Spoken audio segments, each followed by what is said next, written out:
Hello, Link341. Welcome to another lecture in phonetics. Uh, we are going to talk about resonance today.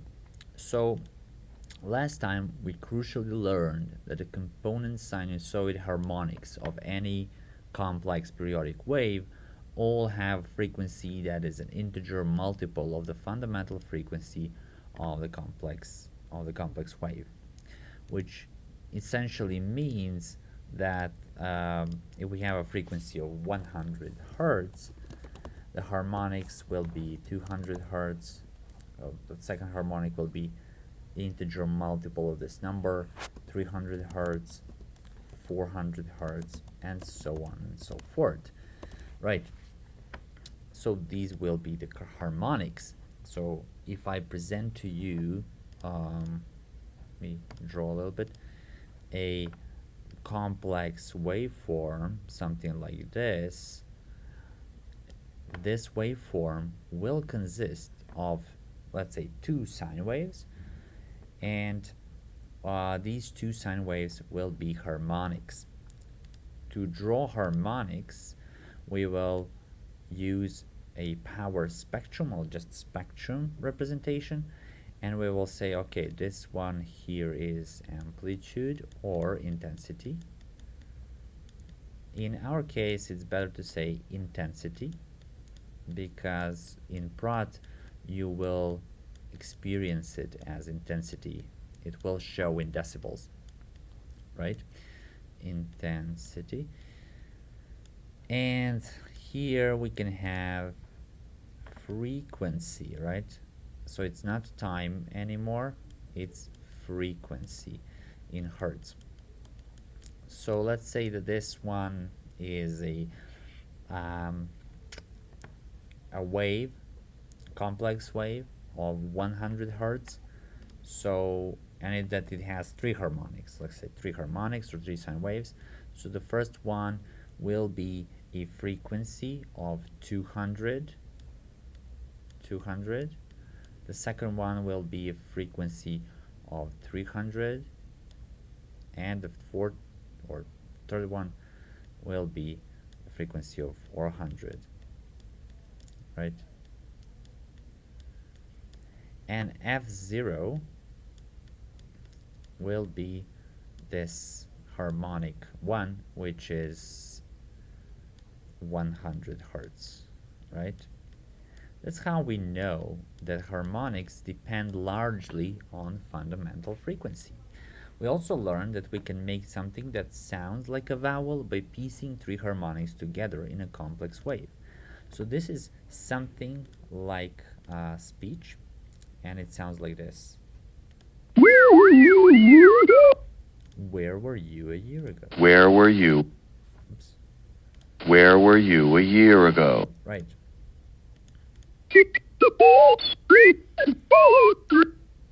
So, as I said, speech is much more complex than this, but we can interpret this as speech as well, or at least a part of speech. The steady drip is worse than a drenching rain. Yeah, and this one. Kick the ball straight and follow through. And once you hear them as speech, you cannot unhear them. That's one point of that we want to make in perception. One of the characteristic features of speech is that they exhibit spectral change over time. So meaning that, for example, if I have, yeah, this is my, for example, neutral vowel. It exhibits spectral changes, like these changes here, over time. And what happens actually is that, for example, I have harmonic here. It should be good. Actually see the fundamental frequency. So the fundamental frequency is 100. So perfect, excellent. I was good. So the first harmonic should be 100, right? So around 100. The second harmonic should be 200. The third harmonic should be 300, right?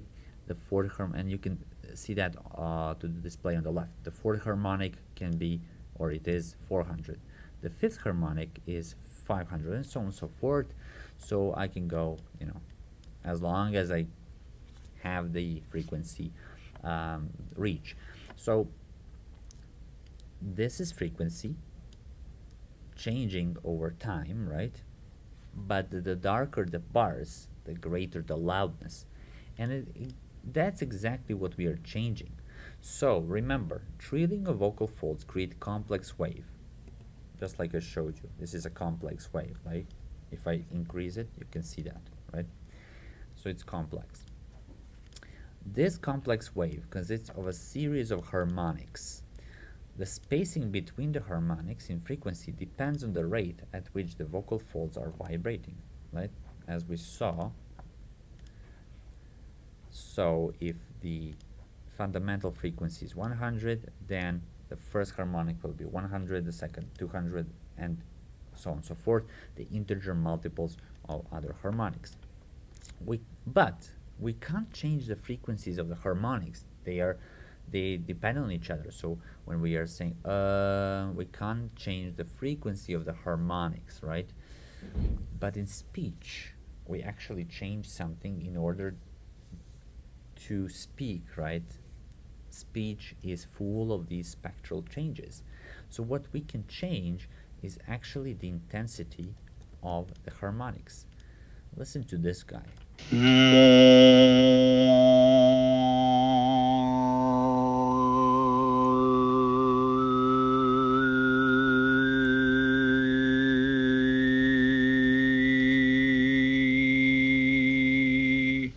So I'll try to keep up with him. So what he is doing actually is he trained himself to change, so to follow these harmonics, to follow these harmonic frequencies. So he starts from a fundamental frequency, right, or his first harmonic, and then he increases the loudness of each harmonic that is subsequent, that follows, and that's how he changes this pattern. That's how this voice changes, right? And I want to ask you, what do these sound like? So let's listen to these. So which vowels do you hear in all of these? I'll try to follow by moving my mouse along as he's changing the frequencies.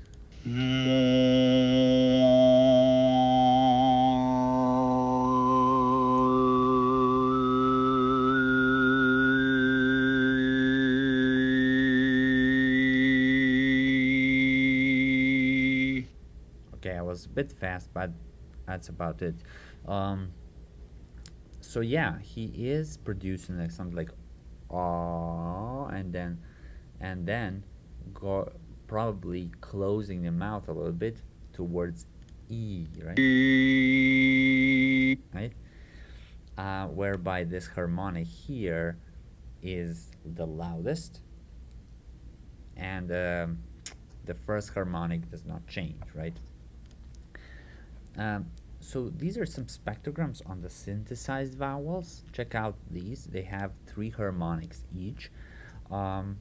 So this first one, what does it sound like to you?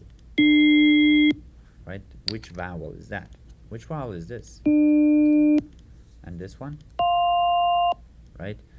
So you can probably say, probably E, this one, ooh, all right, something like that. And they do sound like that. You can have them, you can also make them, I think, in, let me just check once again. No, not speaker, not text to speech. There was a place where we could create, yeah, from vowel editor, for example, we could create speech. So for example, you have vowel editor here, and if you put here, if you put cursor here, you're creating something like E, and you can extend this to 1 second. And when you do that, you can play. You can extend this to 3 seconds, right? You can also, yeah, you can maybe have it here. Okay, this is much better. No need for extension.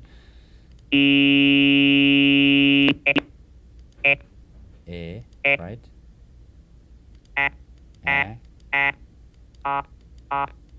And you can publish, for example, this. And here you go. This is what you got.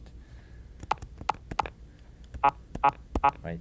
And the spectrogram here shows that fundamental frequency is at 140 hertz, and that the harmonics go from 140, 280, then, you know, integer numbers, integer multiples. But the point is that these are the loudest harmonics, right? These here around 800 and whatever, 50, 1000, and so on and so forth. We will see what this means for us, right? And this is just from 3 harmonics, from 3 sine waves, right? What we created here as this one, this contains 3 independent waveforms, or complex waves, so to say, that are changed in frequency over time. So this is the lowest one, lowest frequency, and the highest frequency. Even if they're not speech, sounds that exhibit spectral change over time sound like speech, so you cannot unhear them. For example, this is an example of sine wave speech, and this consists of 3 sinusoids varying in frequency over time. If you take a listen, if you carefully listen to this, you can probably capture or listen or hear to hear the lowest harmonic. Let's try focus on the lowest one. Right? Let's now focus on the highest one. And let's now focus on the middle one. Yeah, the middle one is maybe the most difficult to capture, because these two are much, prominent, much more prominent to us. Real speech is more fleshed out, so we don't speak like this, right? We not do that. So real speech is much more complex, and that's why we are adding waves together. It's not for fun, it's not for kicks, it's because real speech consists of complex waves, and real speech is more fleshed out spectrally than sine wave speech. So this is a spectrogram showing all the harmonics, and you can see these higher energy fields and lines. That's where the harmonics are amplified to create some speech, to create some sentence. Where were you a year ago? Where were you a year ago, right? And that's how speech change over time. So harmonics and their frequency cannot actually change, but we can change the loudness at specific points, and therefore we can change the sound of the speech, right? That's how we speak. Certain harmonics are more amplified, while others are therefore dampened, right? Because they're not emphasized, they're not prominent. How is this done? Well,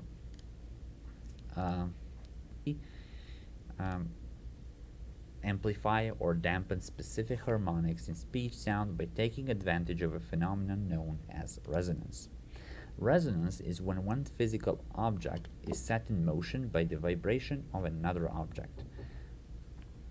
Okay, just a second. Sorry about that. When one physical object is set in motion by the vibrations of another object, we call this resonance, and that's important, right? So any object resonates, but they resonate at a particular frequency. For example, this cup will resonate at a particular frequency. Depending on how forcefully I hit it with this marker, and where I do that, it will resonate at a specific frequency, right? Okay. Um, right. This is a very strong cup, right? But we can have a glass cup that is not so strong. And there is a myth that if you reach that frequency that with which it's resonating with your voice, and your voice is loud enough, you can break the glass, right? We'll see that in a bit. So generally, resonating object reinforces waves at particular frequencies by vibrating at those frequencies itself. So um, this is a resonating object, so some object, right? And if I hit it, right, it will resonate at specific frequency in response to the pressure exerted on it by other sound waves, right, by this marker, for example. Resonance makes sounds at those frequencies louder. So with this one, we can maybe even record it. Let's give it a shot.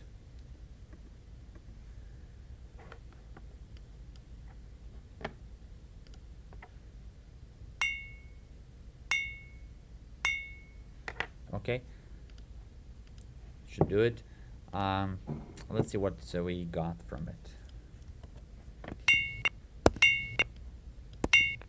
So approximately the fundamental frequency of this one is around 65 hertz, right? And as you can see, the resonating or the loudness dampens, right? It becomes lower and lower. The air pressure becomes lower and lower because there is no force that is exerting it, that's being exerting it upon it. So here again, it's, yeah, that's the frequency. You can see again 65 hertz, right? Let me check the third one. Yeah, 65 again. So it resonates at that frequency. And if I were to maybe put a loudspeaker here, okay, something like this, a loudspeaker over there, and if I were to have it so loud and at the resonating frequency, at the same resonating frequency as this one, I might break it, but this is really tough glass, so cup. We might have a wine glass, for example, that can be broken in this way. But what the point is that at this frequency, it is amplifying the sound, amplifying the harmonics, right? And that's resonance. Resonance is pretty much everywhere. Tuning forks resonate bodies of musical instruments, right? Violins, guitars, pianos. So guitars have those boxes, guitar box, violin box. Pianos have huge boxes, so they resonate at specific frequencies. And when we are working with instruments, when we are, for example, playing the guitar, we are touching the strings, and we want specific frequencies, and those frequencies are resonating further because of that box, right? That's the typical, for example, acoustic guitar. That's why the acoustic guitars are different, produce different sounds than violins and pianos, right? And pianos produce different sounds than guitars and violins, and so on and so forth. Blowing across the mouth of a bottle, for example, I have a bottle here which is filled with just a tiny little bit amount of water, and this bottle is empty all the way here. So because it's empty to this extent, I assume that it will resonate at a very low frequency. Let's give it a shot. Right? And I'll stop here and try to fill the bottle with water and show you what happens. I filled out this bottle with water, so the empty space shrank, right? It became smaller, so I assume it will produce higher frequencies.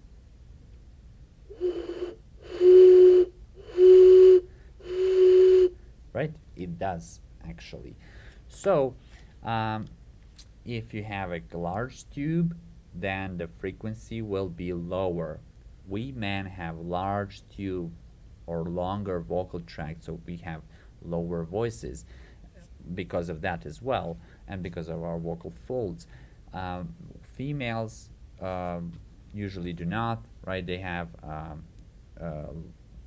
shorter vocal folds, but we will see some discrepancies there when you have a high pitch or high F0 and low formants or low harmonics. We'll talk about that, so don't worry. Right, so everything resonates, even bathroom walls, pushing someone on a swing, right? In case of speech, the mouth and sometimes the nose resonates in response to the complex wave created by voicing. So imagine that you have a head here, and apologies for drawing head like this, and neck, right? And let's say that the vocal folds are here. They're vibrating. If we cut off the head, please don't do that. And there is an empty space here, right? So emptiness here all the way, nothing in there. The vocal folds will make some kind of a shrill noise, like right at certain harmonics level. There is nothing to filter them. There is nothing to shape them, but our vocal tract, our mouth, shape those harmonics, and make certain harmonics louder and certain harmonics less loud. That's what we hear as speech. Objects resonate at specific frequencies depending on what they are made of. So this one is made of something, and it will resonate at a specific frequency, something like hard glass, based on their shape as well, right? Like that. Shape and size as well, right? Size. Think of pipe organs. Larger tubes resonate at lower frequencies. Shorter, smaller tubes resonate at higher frequencies. So, how does resonance occur, right? Normally, a wave will travel through a medium indefinitely. Such waves are known as traveling waves, right? So, we have here a traveling wave, and imagine if you tossed a pebble, the pebble would generate traveling wave because there is no resistance to it, and it travels indefinitely as long as it has some kind of energy, right?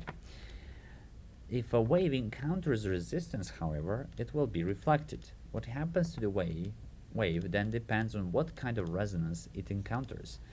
If the wave meets a hard surface, it will get a true bounce.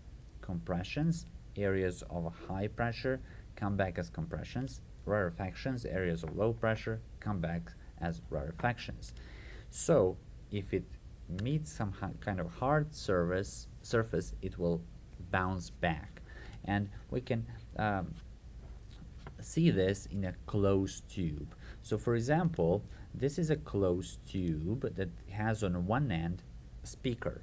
If you play a tune, it's a very simple tune, very simple sine wave maybe, oops, not this one, with a speaker, you will, okay, we get something here like this.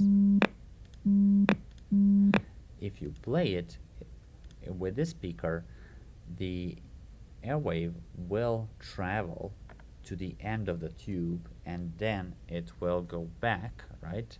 At number 3, this compression has traveled all the way to the end of the tube, which is closed there, and then it will bounce back to the speaker again, right?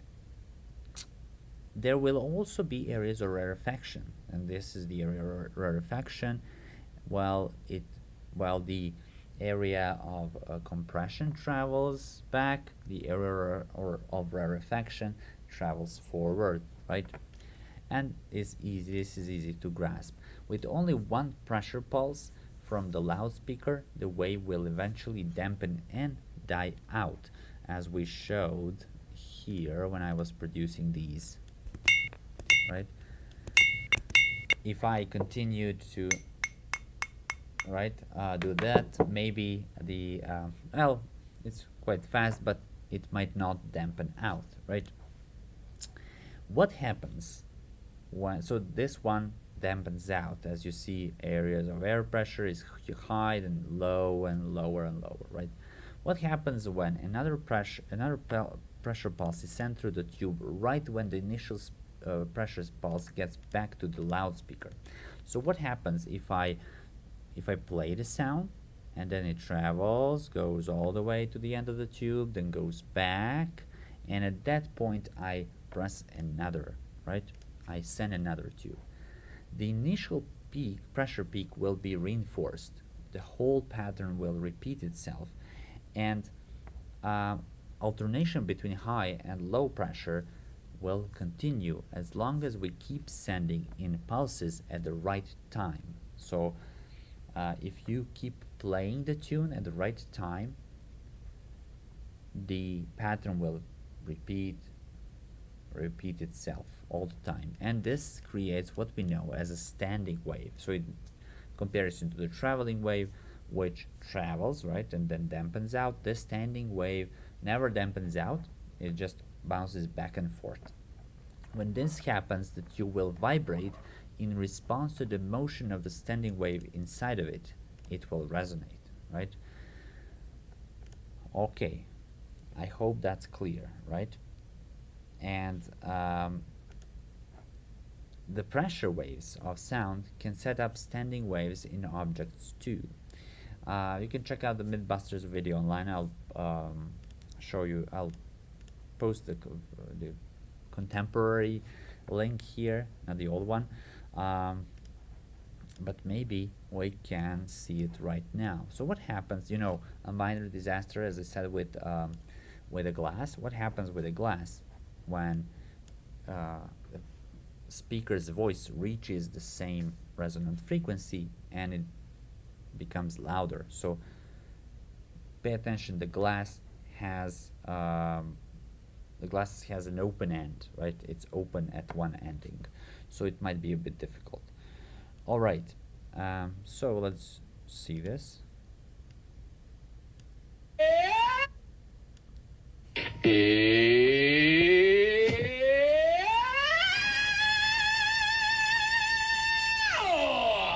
It's not easy to do. I've had many people email the Voice Connection, say they've tried to do it. It is a crystal wine glass. You know, when you and rub your finger along the top, it's a good, expensive, big, heavy type glass. It's to do with the resonation. You know, I get my voice to hit that exact pitch. And when the glass starts resonating and vibrating, like when you use your finger, you know, I build up that resonance. And if you're loud enough, boom, it'll blow up. Yeah, so he explains it very well.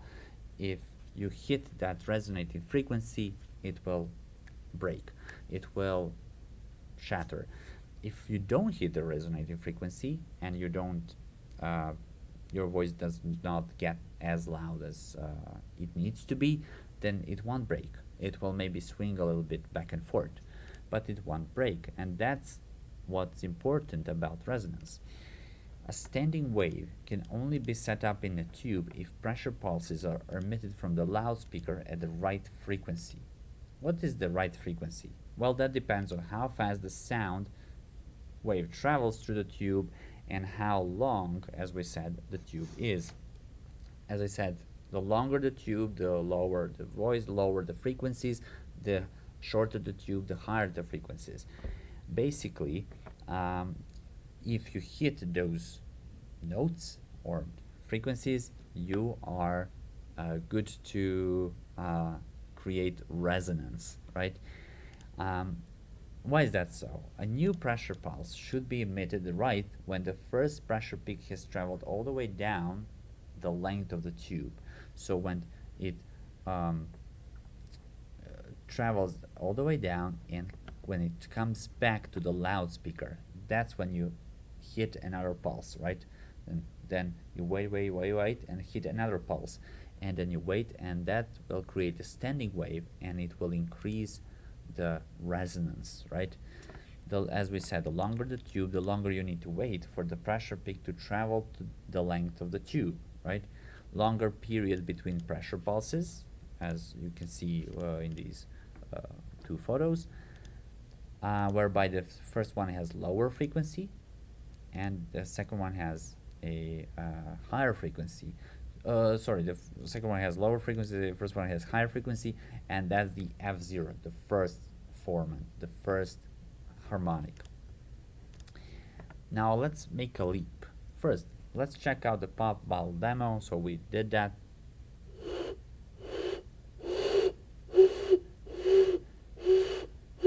So it vibrates, or it resonates. Sorry, it resonates in a higher frequency. Now, if I do this, so I emptied it. It's this big, right? It will resonate at a lower frequency. So we need to add two elements to the theory. It is possible for sound waves of more than one frequency to resonate in a tube at the same time.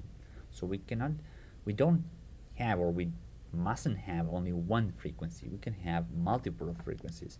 The vocal tract is a tube that is open at one end, so this is a little bit different case. So it behaves differently from a closed tube. It is actually possible to set up more than one standing wave in a tube at the same time. So this first resonance will have this F0, or fundamental frequency.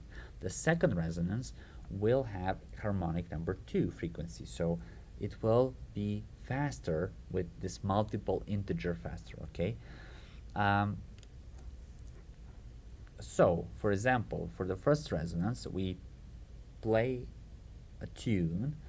Initial impulse is sent down the tube, right here, and then initial impulse bounce at the end of the tube, and then impulse returns to the other end and is reinforced by new impulse. We press another impulse, and reinforced impulse travels back to the far end, right? Resonant period is time 3 minus time 1. So this time minus this time, okay? A second resonance. So time 1, at time 1, initial impulse is sent down the tube. At time 2, initial impulse bounces at the end of the tube, plus second impulse is sent down the tube. So we are changing a little bit this our pattern now. We are not waiting for it to come back, to bounce back, but we are sending another impulse. At time 3, initial impulse is returned, so this red item returns. The green one, or the second one, travels right to the end, and we are hitting another, we are placing another impulse, and this initial impulse rebounces. Second impulse returns and is reinforced, right? So the resonant period would this be time 2 minus time 1, okay? 2 minus 1 in this case. This is all fine, but speech doesn't really involve closed tubes. Think of the vocal tract as a tube with one open end, right? So we can think of the vocal tract as a tube, right? This, okay, like something like mouth, and with one open end.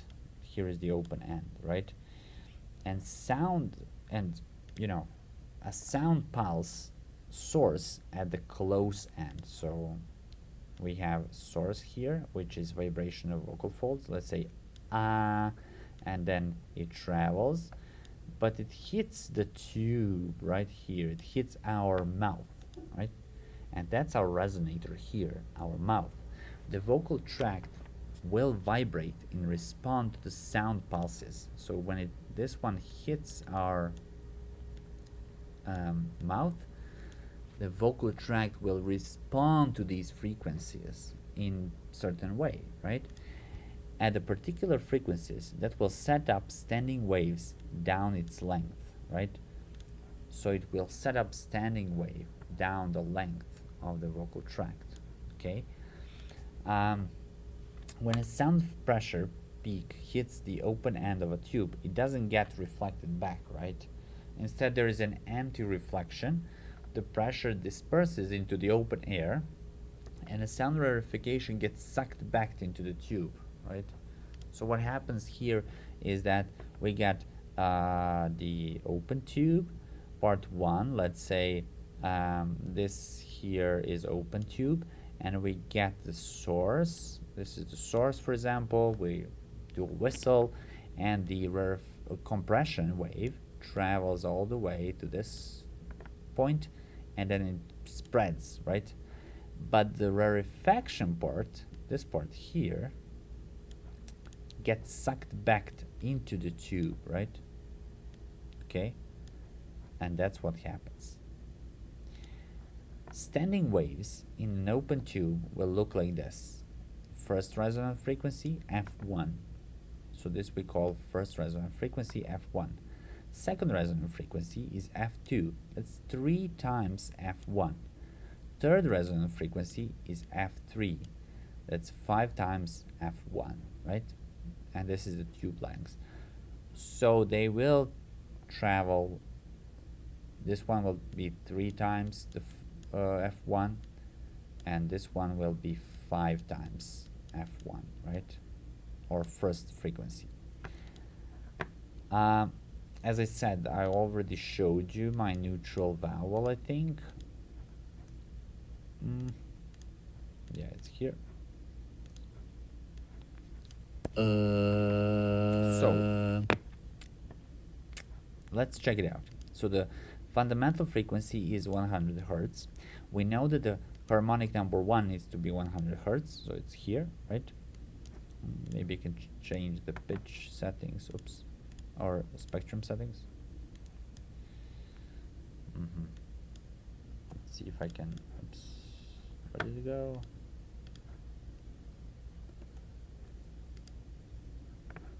Okay, not too bad.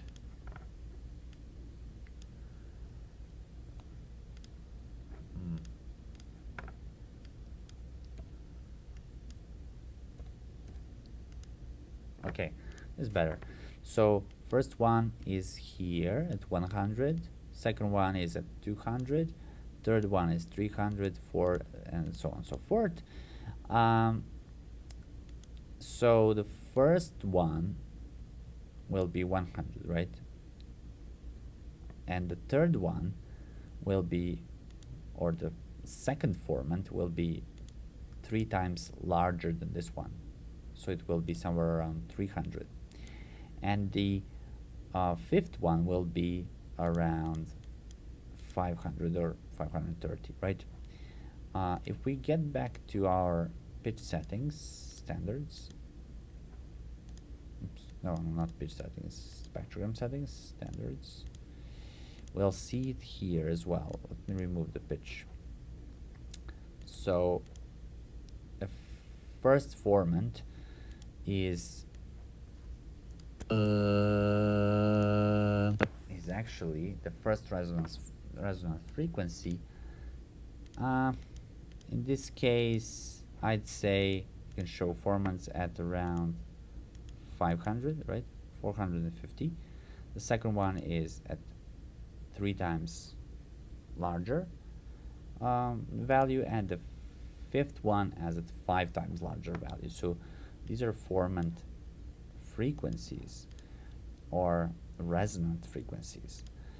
A voiced speech sound is a complex periodic wave. It has a fundamental frequency, F0, but in speech, a series of harmonics with frequencies at integer multiples of the fundamental frequency pour into the vocal tract from the glottis. So they travel from here to the glottis, from glottis to vocal tract, and they resonate at specific frequencies.